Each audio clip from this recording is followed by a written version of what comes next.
This is The Fix, where every Sunday, without fear or favour, we question the big role players. We look ahead and tell you what matters, how it affects you, and why you should care. And as usual, my sparring partner joins me, Sunday Times and Business Day columnist Peter Bruce. Hi, good morning, Peter. Yes, now I say good morning. I briefly forgot this morning that we changed from evening to mornings. So it was a bit of a rush. Yeah, it's nice and refreshing. But, it's kind of refreshing, but it's not the kind of refreshing that Malusi Gigaba has had this week. No, not at all. He really has had a terrible time. There was a sex tape.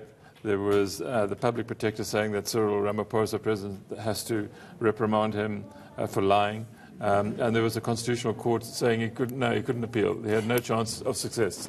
And it's actually quite interesting, Peter, because this public protector is, for example, being taken to court by NGOs and the DA for giving Ace Magashule and Musibenzi Zwane, a free pass. But if this public protector finds that you have lied, you must be in real trouble.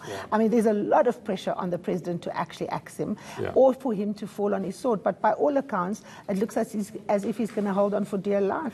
Well, there's both the Sunday Times and the City Press today have the same headline on their front page: Gigaba fights back. I'm not sure what he's fighting back at, or who's behind it, or why he would be fighting back. Obviously, he wants to keep his job, but I think Cyril Ramaphosa is probably strong enough now to move him along and to fire him. I think it would be very dangerous to keep him in place, because it simply becomes a political liability now. He may have things to say about Fireblade and the Oppenheimer family that are still interesting. Yes. But it's too late now. Absolutely. And of course, we mustn't forget that this is the man, like I said to you last week, who took public money and bought his former wife flowers. But also, this is the enabler of state capture. He hasn't even appeared before the Zondo Commission of Inquiry. And that's really the crux of the matter. Trust me, I know this. I mean, he was directly responsible for the appointment of Gupta proxies on the boards of Denel, what was then Broadband Infraco. Salim Essa ended up there. There was nothing to steal, so that he left after a while. Eskom and Transnet. Yeah, he did it. And I don't know whether he was doing it under instruction or whether he actually knew what he was doing. I don't think he actually knew what he was doing. What is interesting for me, the fact that you name proxies. You know, when the Oppenheimers appeared before the Portfolio Committee this week on the Fireblade matter, where they again accused him of lying, the group that came and stormed the meeting is in fact Black First, Land First.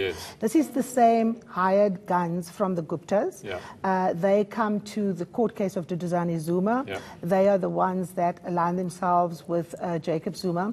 And so increasingly, Malusi is beginning to identify as almost an outlier, if you like. I mean, if he was smart, he's young, he's got his whole life ahead of him, he could still play a role, but his stance is to try and live in La La Land and pretend that nothing is happening to him. But with the Zuma crowd, then, including the BLF and all the other associated people around former president, would he want Malusi in the tent?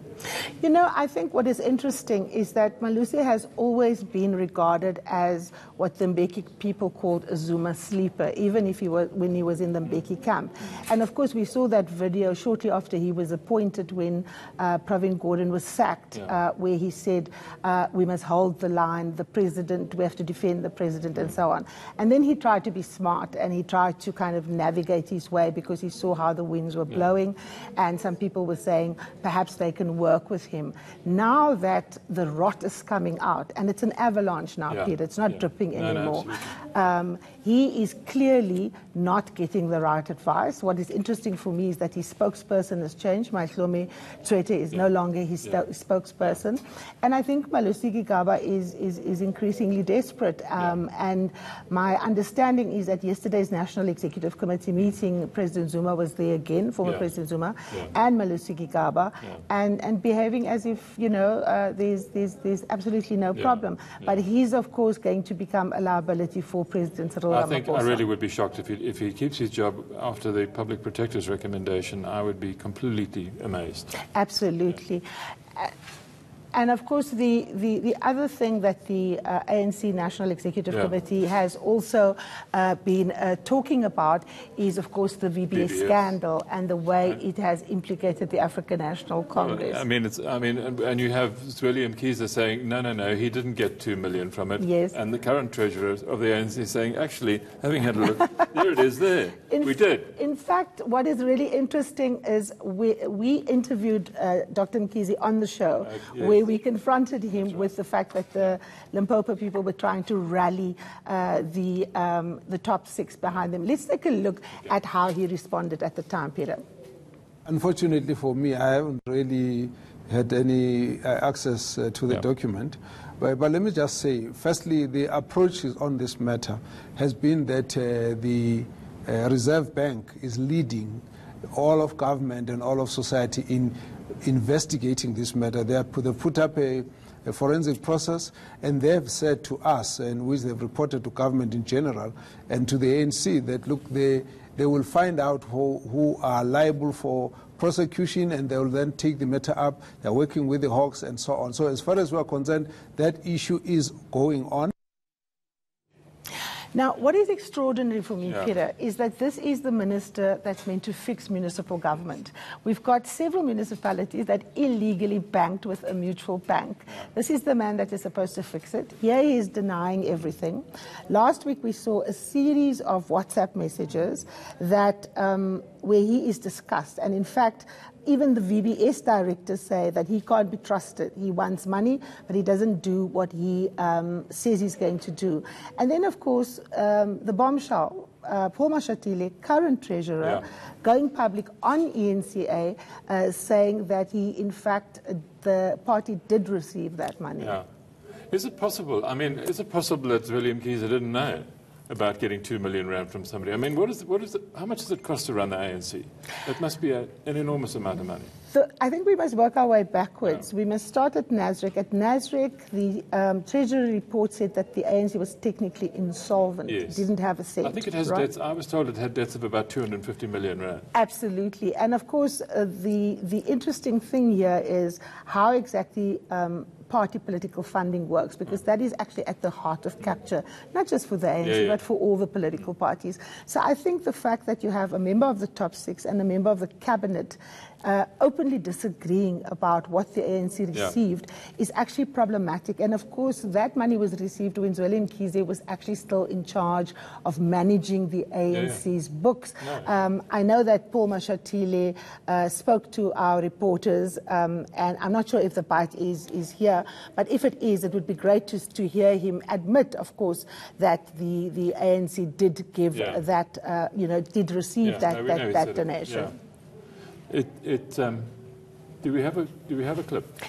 It doesn't look as if we have, but we know, of course, that he went on record and said that they had received, the money. So this matter has been brought before the Integrity Committee. It's been discussed in the NEC, and my understanding... And they've knocked it back, right, to the NEC? No, because what happens is that the Integrity Committee doesn't have original powers, so it can't fire or hire. It can recommend, but it's still tied to the highest decision-making body. My understanding is that it's been referred back to the National Working Committee. But this is going to reflect really, really badly on the African National Congress, particularly in a place like Limpopo. You can't clean up one part of the state, and then when it hits really, really close to home, then you have a wishy-washy approach. And we already saw the Gauteng provincial government here allowing Brian Hlongwa to resign, but keeping him as a PC member. So why would he not be fit enough in terms of ethical terms to serve in the state, but to continue to lead the African National Congress? Well, the ANC's got integrity problems coming out of its ears, and it's got precious little time to resolve them before we get into real election mode. I mean, the election's already started in a way. Absolutely. And of course, the thin line that we have to, of course, draw is the fact that the ANC has to not just satisfy ANC members, it has to regain trust of the electorate. Absolutely. And that is what needs to happen. Well, after the break, we find out what lies ahead for erstwhile City Mayor of Cape Town, Patricia de Lille, who is, of course, now officially resigned from the Democratic Alliance. See you in a bit.